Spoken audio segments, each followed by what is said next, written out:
What's going on, guys? Welcome back to NolanTCG, and we are back here today for another deck profile, and this time, it's Floowandereeze.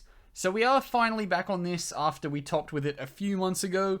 I just kind of fell off the deck and wanted to play something fresh, but now we've got the new support. We're back on it, and we're going to be on it for hopefully a little bit now. If it all goes well, we're definitely going to be on this for at least a few weeks to a month. You know how I roll. We change constantly. But yeah, overall, new support makes it a hell of a lot more consistent. You don't need to play Book of Moon anymore, even though I never played Book of Moon in the first place, because I never really felt as though it was a card that was necessarily needed it, and it just kind of, you'd had to build your deck around it.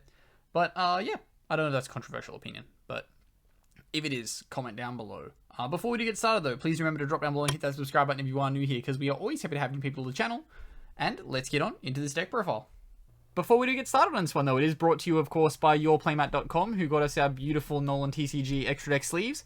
These are available on yourplaymat.com, as well as you can get custom sleeves and custom playmats, so whatever you need for the current format. There is an affiliate link in the description down below that does get you a little bit of a discount on your order. Also, enter the code NOLAN10YP for 10% off your order. Also kicks back a little bit to the channel, so everything will be very much appreciated. If you're shopping there, you're getting custom sleeves, custom playmats down, make sure to enter our code at checkout.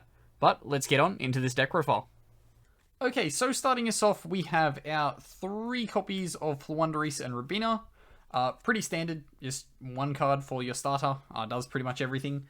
Same again with your other standard kind of choice. 3 copies of Eglin adds your big, so you have your little, you have your big. If you're not sure about how the deck works, that's how it works. One adds one adds the other big guys. And then after that, we go into the bit where you can start to try and mess around with your ratios. So at the moment, I'm on 2 copies of Floowandereeze and Stree, 1 copy of Tok. So I am probably going to cut 1 copy of Stree, or I guess we can put the next card in now. Next card is a DD Crow.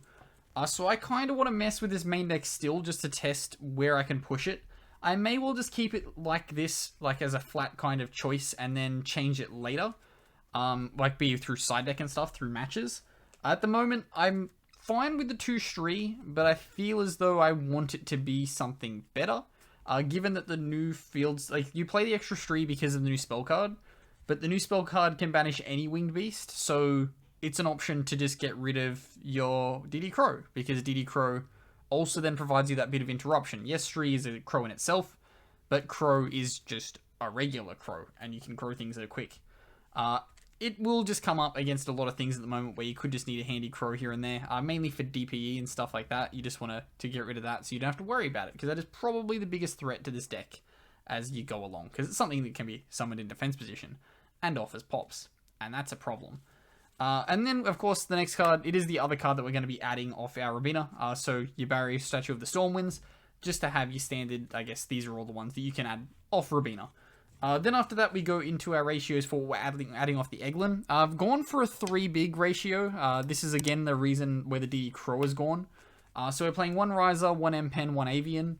You can play double Riser, 1 M-Pen, no Avian, double M-Pen, 1 Riser. You can even just go double M-Pen, 1-1, or double 1-1. Realistically, like that, I'm not going to go against you for changing this ratio at all. I'm just testing it out at 3 at the moment. At the moment, it's working fine, but we'll see how it goes moving forward.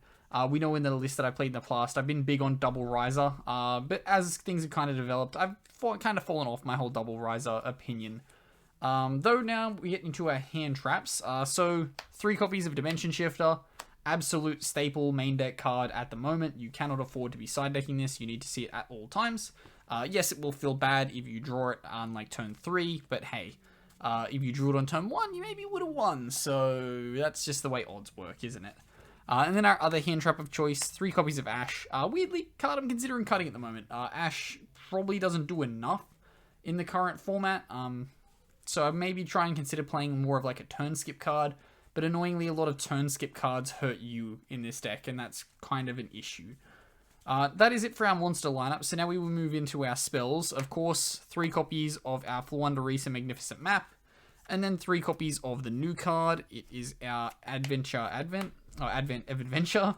Yeah, these cards are now just staple 3-ofs for both of them, so you can't excuse not playing them at 3. Another card that's cuttable, but I think it's still really, really good, especially if you have a control-heavy locals. 1 copy of Floowandereeze and Unexplored Winds. Then we go into our draw spells, so we've got our 3 copies of Potter's Prosperity. Do remember, this does conflict with the Unexplored Winds. and then 3 copies of Pot of Duality following up that. Then we have our power one-ofs, I guess. So we've got 1 copy of Terraforming, of course, gives you another copy of your map. 1 copy of Gold Sark, again, cuttable card if you want to change it for something else, but this is pretty much everything in your deck, so I don't feel like there's a reason to cut Gold Sark, given that it adds you so many resources. And then, there's still 2 more power one-offs. So we've got 1 copy of Feather Duster. I just want to be main decking some kind of spell and trap removal, so the 1 Duster is a must. And then 1 copy of Call by the Grave for getting rid of those annoying hand traps. And then lastly, we have our trap lineup. So we've got the 1 copy of Floowandereeze and Dreaming Town. Of course, still very, very good card. No reason to not be playing it.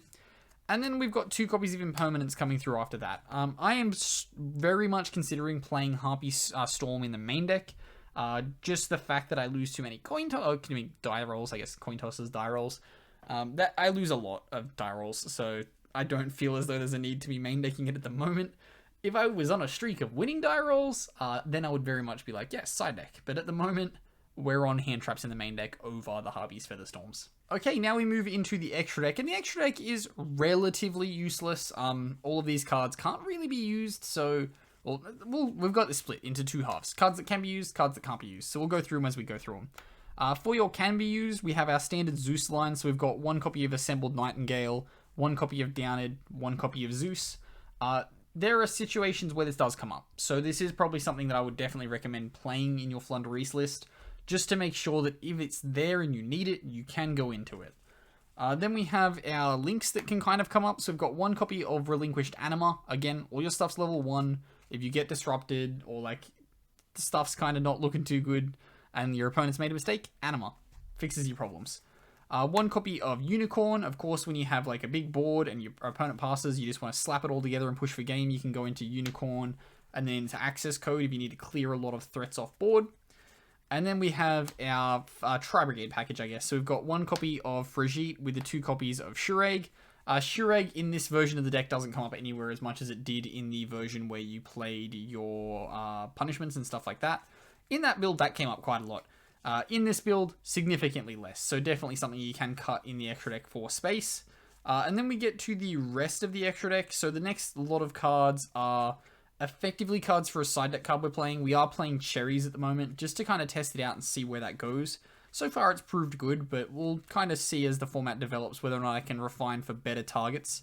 At the moment we are playing 1 copy of Verte, 1 copy of Striker Dragon, 1 copy of Meow Meow Mew, 1 copy of Appaloosa, 1 copy of Baron, and then our last card is a fusion just for if you get Maximus, but that's not really happening a lot this format. We have the Entis.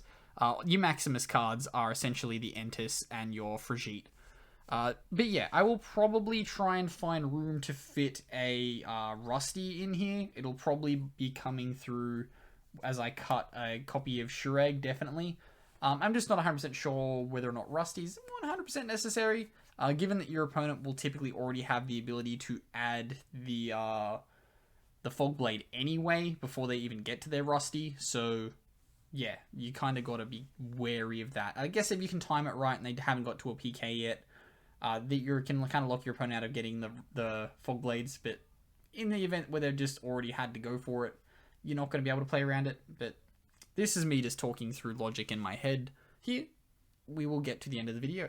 But that does wrap us up here for the deck profile for this one. So as always, if you do have any recommendations or things you would change, do make sure to comment them down below. If you have a controversial opinion about Book of Moon still needing to be in this deck, also comment that down below. But as always, I've been Ben from NolanTCG, and have a good afternoon, everybody.